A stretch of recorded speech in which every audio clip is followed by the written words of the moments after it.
উস্তাদ, পাম্পে গেছিলাম তেল আনতে, ও চ্যাংড়া মারছে। ওস্তাদ ওদের কি পোস্টমর্টম হবে? চল থানায় যাবো।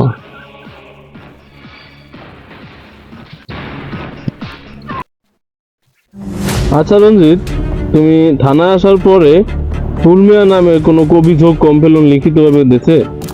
না স্যার। ফুলমিয়া সম্পর্কে তুমি কতটুকু জানো? স্যার, ফুল মিয়া সম্পর্কে আমার এখনো অত কিছু জানা হয়নি। কিছু মনে করবেন না স্যার। আপনার ওই চেয়ারে যাদের দেখেছি বলতে লজ্জা হয় স্যার। ওরা যারা ছিল আগে অফিসাররা, তারা ফুল মিয়ার হয়ে কাজ করছে। রঞ্জিত, ফুলমিয়াকে আমার খুব দেখতে ইচ্ছে করছে।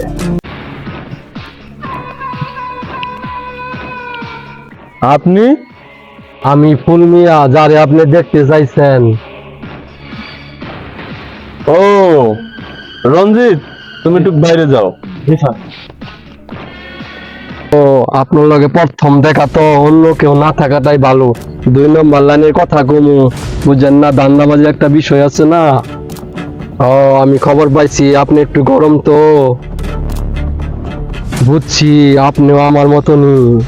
কি আপনার আমার ধান্দা, দুজনে ধান্দা একই রকম। মানুষের পকেট থাইকা টাকা বার কইরা নিজের পকেটে নেওয়া, যত বেশি গরম হইব তত বেশি টাকা বার হইব, বুঝছেন?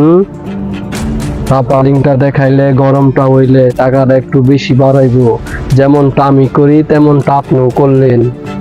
যত বেশি গরম তত বেশি টাকা।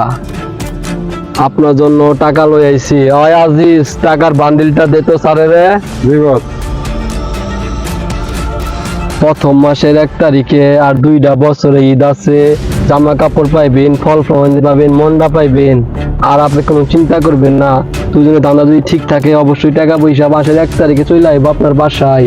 আরো বছরে 2টা ঈদ পাইবেন, কোরবানি দিয়ে আর গরু পাইবেন একটা, বুঝছেন? তোমার এই অবৈধ পাপের টাকার কামাই আমার লাগবে না।